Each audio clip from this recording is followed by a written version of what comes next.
बराहत वाङ्मय में कहा गया है, न काम भोगा समयम उवेन्ति, नया विभोगा विगयिम उवेन्ति। जे तप्प ओसीय परिगहीय, सो तेसु मोहा विगयिम उवे। हमारे पास 5 इंद्रियां हैं जिन्हें ज्ञानेंद्रियां कहा गया है। श्रोत्र यानी कान, चक्षु यानी आँख, घ्राण नाक और रसना यानी जिह्वा और स्पर्श यानी त्वचा। जो भी ये 5 इंद्रियां हमारे जीवन में ज्ञान की माध्यम बनती हैं।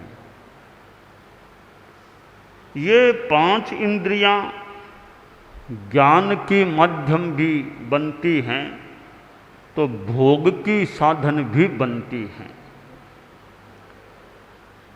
आदमी कान के द्वारा शब्द को ग्रहण करता है।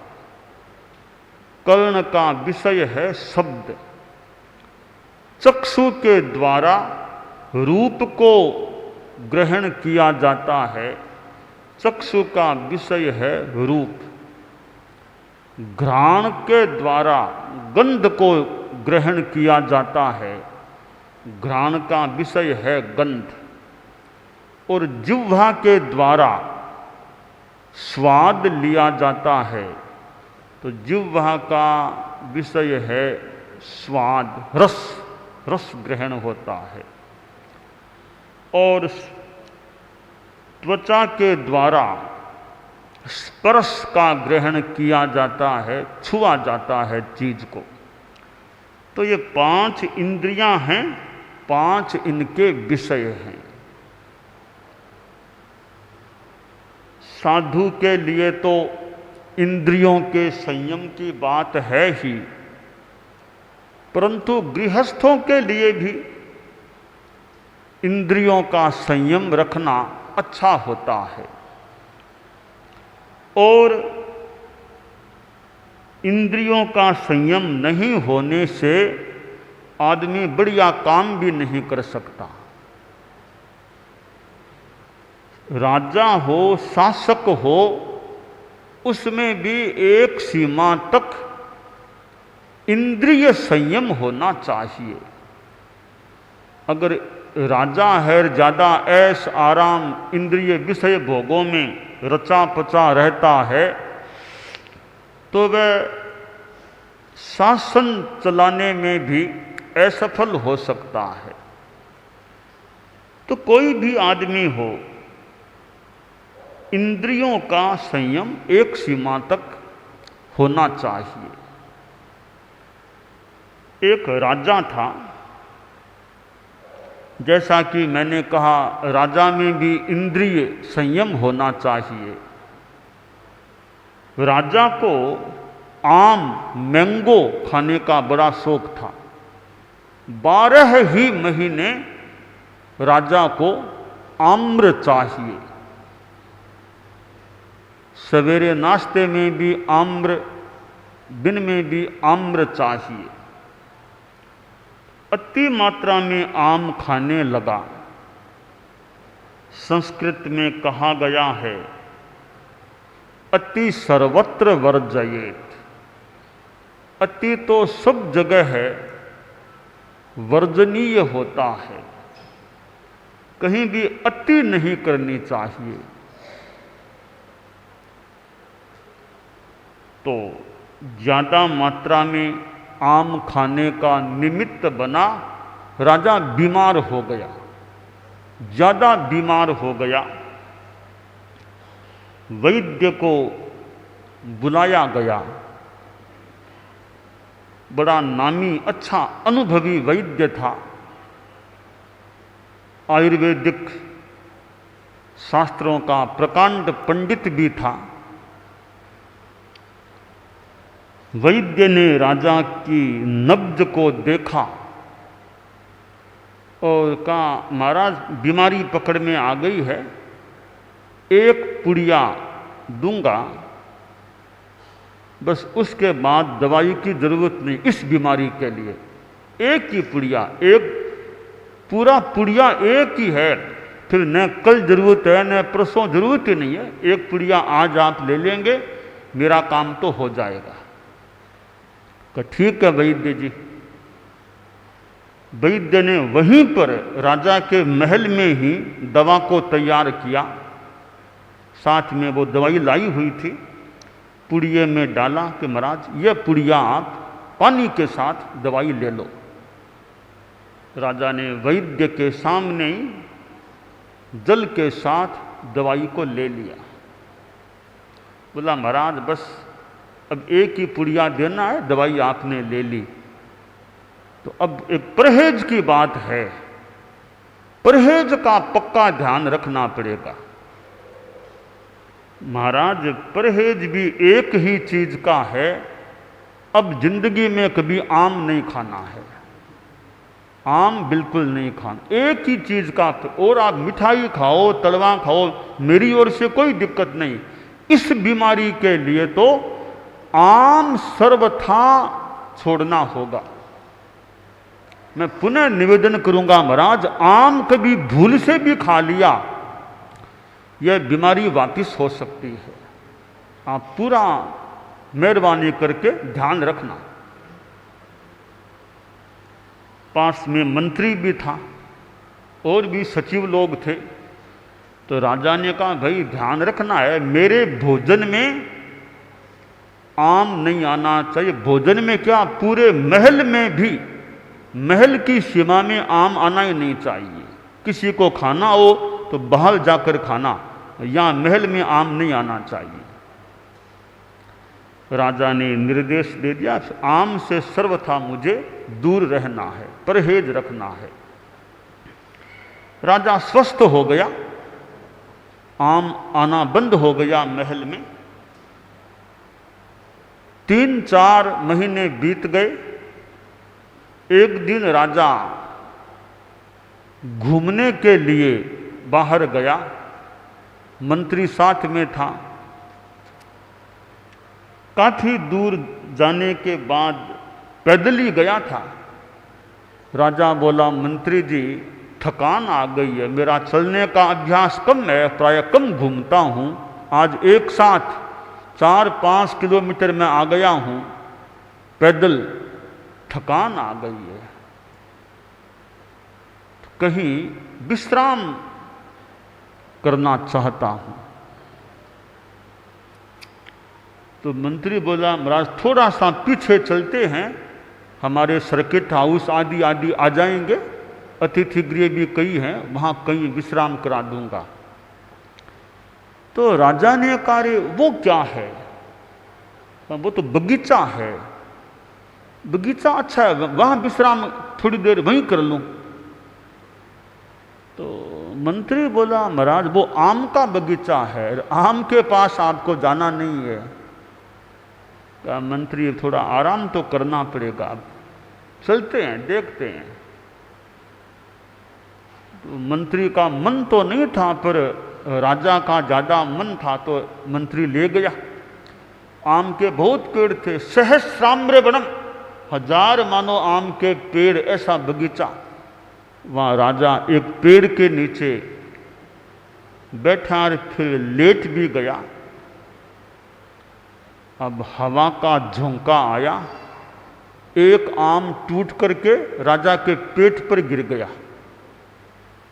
आम गिरा, तत्काल राजा ने आम को हाथ में ले लिया, बैठा हुआ आम को देखने लगा, वो कितना बढ़िया सुंदर, कितनी सुगंध अच्छी आ रही है। मंत्री बोला महाराज आम को आप फेंको, आम को हाथ में मत रखो, फेंको आप। नहीं मंत्री देखने में क्या पाप है, खाना नहीं है, देखने में क्या होता है। अब राजा नाक के पास ले जाके सूंघने लगा, कितनी अच्छी सुगंध आ रही है, भीनी भीनी सुगंध। मंत्री ने कहा महाराज आप छोड़िए, मुझे दे दीजिए आम को। तो मंत्री देखता हूँ बहुत अच्छी सुगंध है। वो नाक के पास ले गया, नाक और मुंह में कितना अंतर है, तो मुंह के पास चला ही गया, राजा ने मुंह लगा दिया आम के। वो पुराना प्रेम था आम से, तो रसदार आम था तो रस मुंह में लेता गया। तत्काल मंत्री ने आम को छीन के फेंक दिया। महाराज चलिए यहाँ से चलिए, और रथ मंगवा लिया। रथ में बिठा करके राजा को महल में ले गया। घंटा भर बीता, वो बेचैनी वापिस शुरू हो गई। मंत्री से राजा ने कहा मंत्री जी वो पहले जो बेचैनी होती थी वापिस हो गई है, एक बार वैद्य जी को वापिस बुलाओ। वैद्य भी थोड़ी दूरी में ही रहता था। तत्काल रथ को भेजा, वैद्य जी आए। राजा लेटा हुआ था। वैद्य बोला महाराज कैसे है, और कोई दूसरी बीमारी हो गई है क्या? नहीं पंडित जी वही पुरानी बीमारी वापिस, आज फिर बेचैनी हो गई है। वैद्य ने सोचा क्या बात है, एक पुड़िया देने के बाद अगर परहेज है तो वो बीमारी तो हो नहीं सकती। देखता हूं, नब्ज को देखा, बोला महाराज आम आरोगा था क्या, आम खाया? वैद्य जी घूमने गया था और वो आम के बगीचे में चला गया तो एक आम वो गिर गया था, थोड़ा सा रस तो मुंह में ले लिया था। वैद्य बोला महाराज माफ करें, मुझे माफी चाहूंगा, मैंने पहले ही निवेदन कर दिया था आम का परहेज पक्का रखना होगा, आपने परहेज में कमी रख दी।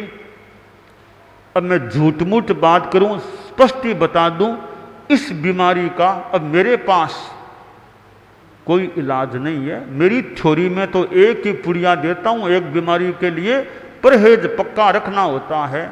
वो आदमी रख ले परहेज तो वो बीमारी हो नहीं सकती।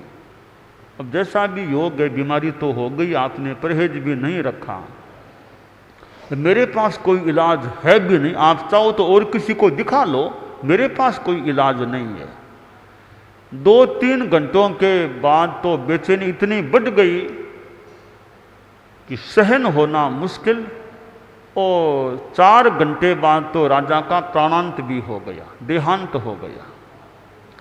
अब यह इंद्रिय का असंयम, खाने में असंयम हुआ तो हालांकि आदमी मरता तो है ही, कभी न कभी मरता ही है, पर एक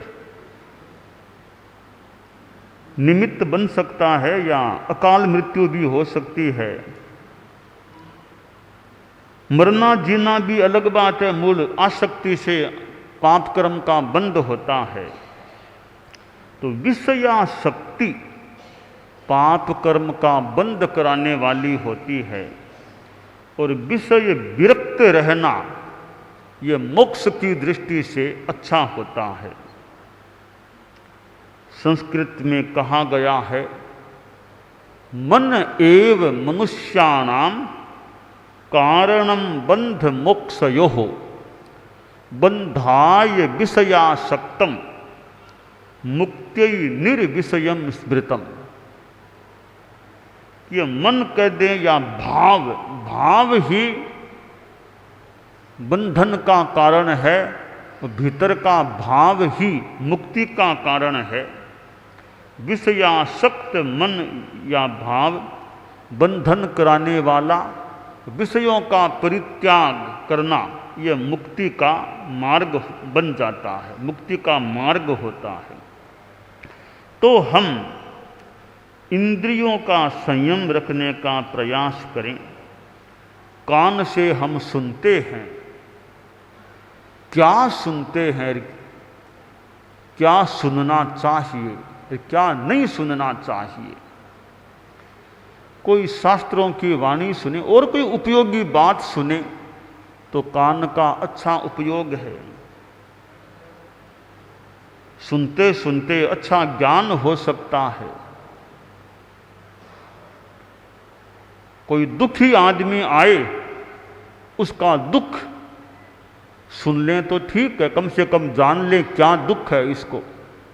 कोई मांग लेकर आए, अनुकूलता हो तो मांग क्या है सुन तो लें। मांग पूरी कर सकें न कर सकें, सुन तो लें क्या मांग है इसकी। अनुकूलता हो तो सुन लेना चाहिए। और हमारे संतों में सीखा हुआ ज्ञान है, कंठस्थ ज्ञान है। बड़े संत यथा मौका अवसर उनका कंठस्थ ज्ञान सुने, छोटे संतों का ज्ञान भी और परिष्कृत हो सके, बड़ों का ज्ञान पुष्ट हो सके। और प्रवचन होता है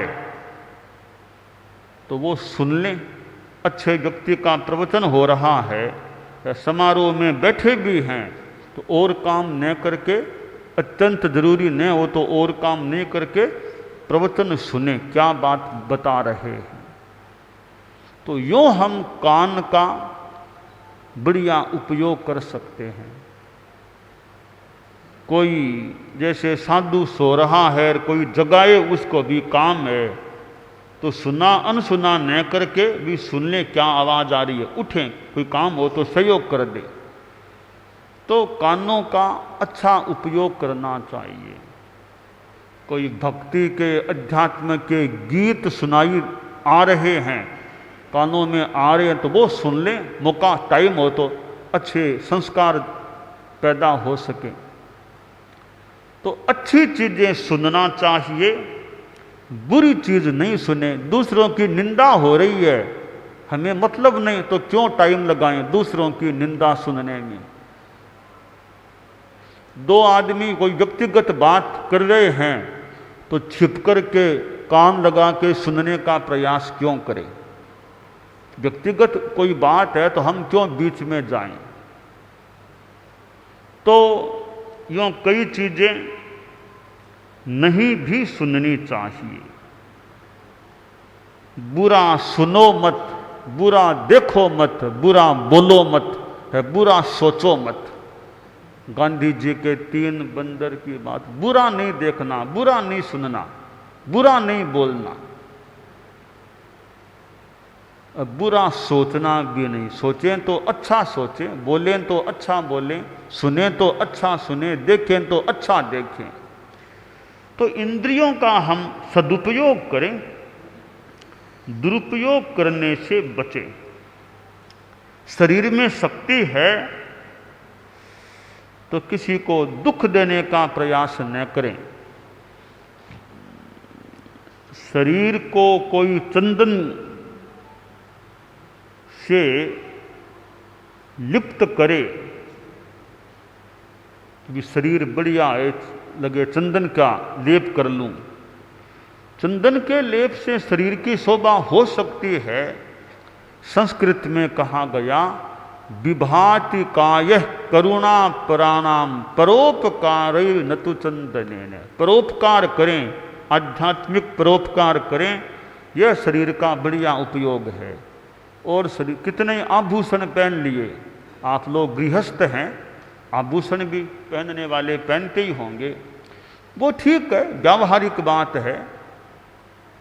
समाज में व्यवहार में आभूषण अच्छे लग सकते हैं, शरीर की शोभा होती है। मैं ये तो नहीं कहता सब आभूषण छोड़ दें, उनका एक व्यावहारिक महत्व हो सकता है।